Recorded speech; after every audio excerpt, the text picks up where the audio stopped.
Usually when we wake up in the morning, there's this undeniable expectation of solidity, right? Like the alarm goes off, your feet hit the cold floor, you walk into the kitchen to brew some coffee. Yeah, it's a very physical, tangible experience. Exactly. You stub your toe on a chair and the universe just pointedly says, yep, that chair is there. Right. The physical world just feels absolute. I mean, it is the baseline assumption of our entire human existence. But then, you step into the world of metaphysical philosophy. Right.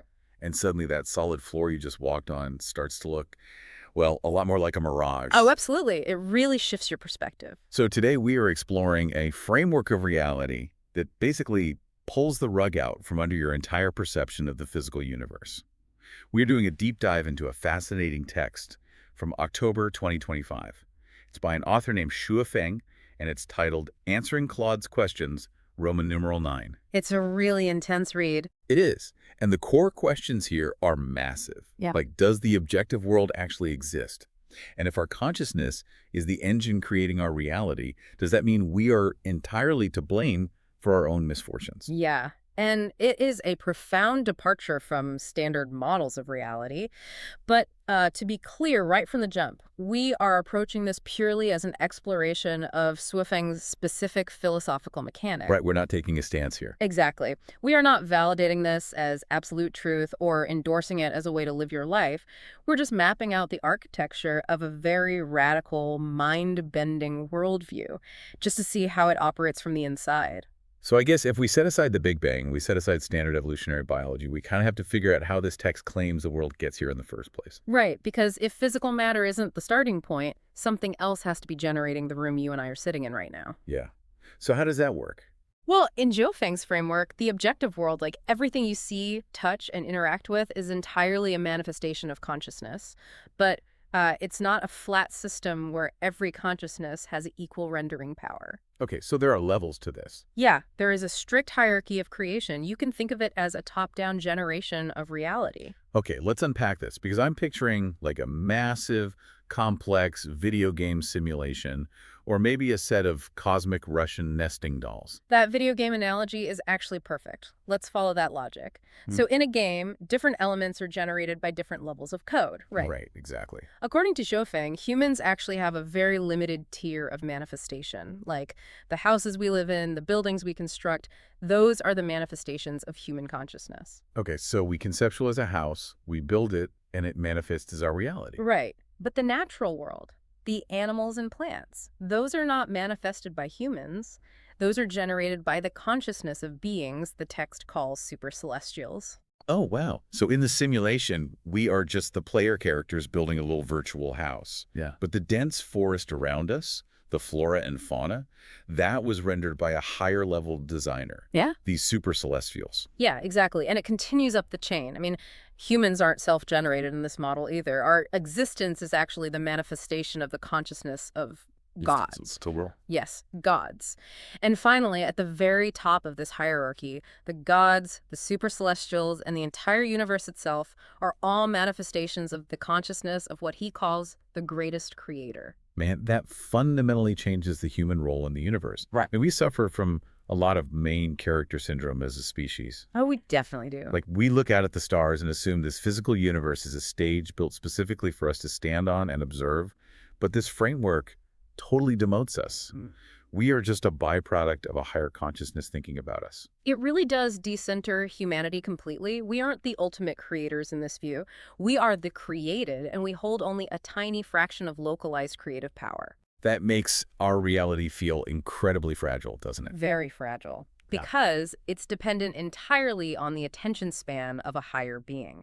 The environment isn't a permanent fixture, it's just an active projection. Well, if the environment is just an active projection from a higher tier of consciousness, that brings us to the status of physical objects, like the chair I stubbed my toe on this morning. Right, the classic chair. Does it actually exist, or is it just a temporary localized rendering? So, according to Suifeng, whether the objective world exists depends entirely on your stopwatch.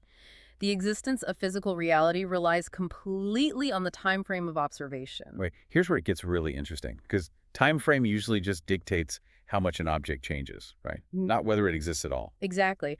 But Suifeng uses a massive scale to demonstrate this. He argues that if you view the universe over a span of 15 billion years, the objective world does not exist. It's just a blip. Okay, I think I see what he's getting at. It's like a long exposure photograph, right? Go on. Like if you set up a camera on a busy city street and leave the shutter open for just a fraction of a second, you capture a crisp image of a car. The car clearly exists. Right, frozen in time. But if you leave that shutter open for a whole year, the cars, the pedestrians, the changing leaves, they all move so fast relative to the exposure time that they just blur into a flat, empty gray street. That is a great way to visualize it. So you zoom out to 15 billion years, and the entire physical universe just blurs into nothingness. It cancels itself out to zero. That is the exact mechanism he's describing. Over 15 billion years, the physical fluctuation just vanishes. But if you zoom all the way in and view reality over a span of just 1 second, then yes, the objective world is absolutely real. It is solid in that single frozen moment. Right. And to illustrate this relativity, the text quotes an old proverb. It says, "The morning mushroom does not know dusk and dawn. The summer cicada does not know the seasons." Ah, okay. Because the morning mushroom sprouts in the morning dew and then withers before the sun even sets. And the summer cicada dies before autumn. So Feng asks, does a life form that lives and dies within a single day truly exist? I mean, I guess it depends on the stopwatch again. Exactly. Set your observational stopwatch to 24 hours, and the answer is no. By the time the clock stops, the mushroom is gone. The long exposure photo wiped it out. But set your stopwatch to just 3 hours, and during that window, it exists completely. You've got it. I'm struggling with this leap, though. Let's really look at the mushroom for a second. Okay, let's look at it. Even if it only lasts a single morning, didn't it still physically pop up from the dirt? Like, it displays soil, it absorbed moisture. Sure, it had an impact. Yeah, a bug might have taken a bite out of it. It left a physical consequence behind even after it withered. Yeah. So is existence really just a matter of the scale of time we use to measure it? That's a very fair question. Because to me, existing even for a microsecond is an absolute binary state. Yeah. Like, it happened or it didn't. I hear you. But Sofeng would argue that the physical consequences you were talking about, the displaced dirt, the bite the bug took, those are just secondary illusions within the primary illusion. Secondary illusions. Yeah, this introduces his concept of cognitive standpoint. Basically, we define reality based on sensory input. We trust what we see with our eyes or hear with our ears. Or directly feel emotionally, like Yeah. joy or fear. Right, which is how every biological creature navigates the world. We rely on that sensory data to not walk off cliffs, basically. We definitely do. Yeah. But Suvan points out a huge flaw in relying on sensory data to prove reality. Think about a dream. Okay, dream. When you are deep in a nightmare, your heart races. You sweat, you feel visceral fear, and you see a terrifying environment. Oh, absolutely. It's terrifying. In that moment, the cognitive standpoint of the dream is indistinguishable from reality. Your senses are telling you it is 100% real. But I wake up. And when I wake up, the monster isn't in my bedroom, but my bed is still solidly beneath me. The dream evaporates, but the bed remains. True. But while you were in it, your senses told you it was real. So Shofeng argues that if you concede that dreams are illusory despite feeling completely real to your senses at the time, then you must apply that exact same logic to waking reality. Oh, wow. So waking reality is just a longer, more detailed dream state. By his logic, yes. Sensory input does not prove existence. It only proves you are experiencing a projection. Therefore, the waking world is equally illusory and can logically be said not to exist. Okay, so if my senses are just experiencing a projection and physical matter is just a temporary blur on a cosmic stopwatch, what is the universe actually made of? That is the next big step in his framework. Yeah, because if we throw out the periodic table, what is the bedrock of Shofeng's reality? Well, Shuvin completely redefines fundamental physics. He states there are only 3 fundamental elements that constitute the universe: consciousness, structure, and energy. Just those 3. Just those 3. Everything else matter, time, space, the chair you stubbed your toe on, is an illusion produced by the interaction of those 3 elements. Okay.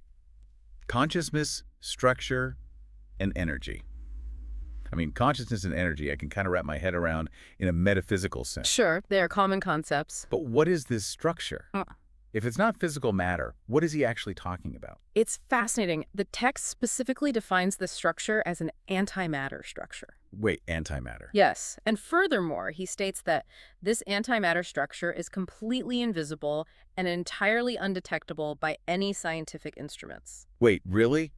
Is he talking about literal antimatter, like the way a physicist at CERN would talk about positrons and antiprotons? Because we can detect those. We measure them all the time. No, he is not talking about particle physics at all. In Xu framework, scientific instruments are physical objects, meaning they are part of the illusion. Ah, okay. I see where this is going. Right, an illusion cannot measure the reality outside of itself. This antimatter structure is not a particle. It is a non-physical blueprint. The blueprint. Think of it like the architectural drawings of a building. The drawing itself isn't a physical house you can walk into, right? No, of course not. In this model, energy is the raw material, and consciousness is the builder that pours the energy into that structural blueprint. That's what creates the holographic projection of a building. So what does this all mean for science then? Because it sounds like scientific instruments are just examining the holographic projection, totally blind to the underlying structural code. That's exactly it. It really sounds like a philosophical architecture rather than a physical one. But if the physical world is just a projection sustained by consciousness pouring energy into a blueprint, Yes. what happens if I unplug the projector?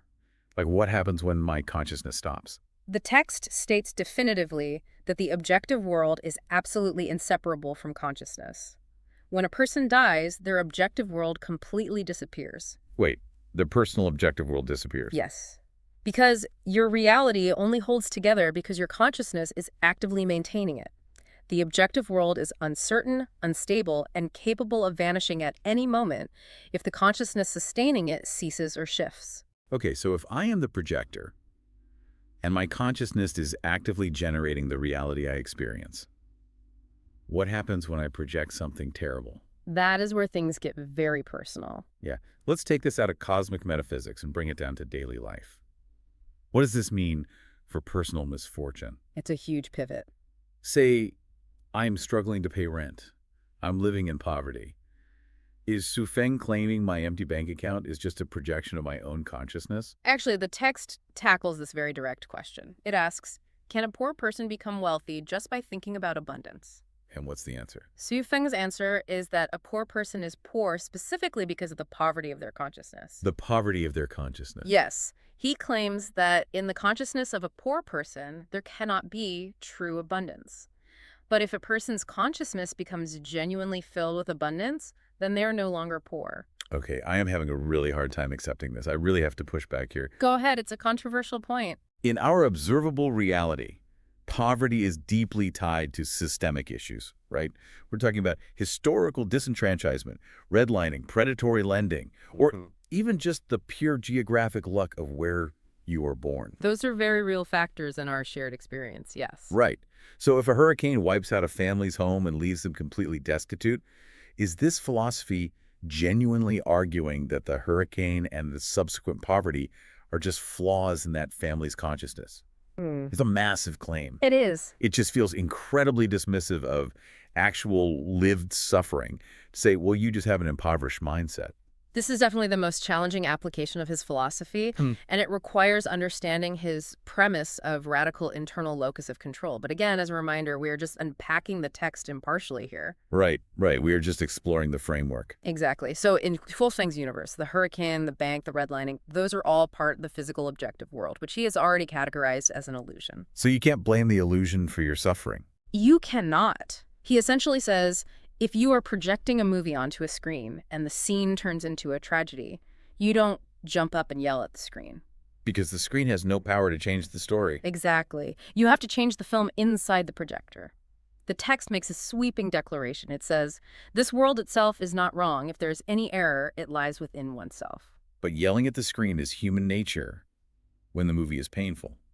It's incredibly hard not to look at an external force that is actively harming you and say, That thing is at fault. It is human nature, but Schweffing categorizes that exact human instinct as the mark of an unenlightened person. Oh, really? Yes.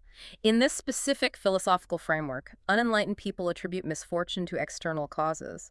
The text warns that externalizing blame is not just a philosophical error, it is a mechanical trap. A mechanical trap, how so? By blaming the external world, you generate emotions like complaint and resentment. Ah, and since resentment is an emotion, it becomes part of the energy you are pouring into your blueprint. Yes, you are feeding low-quality energy into your own structure.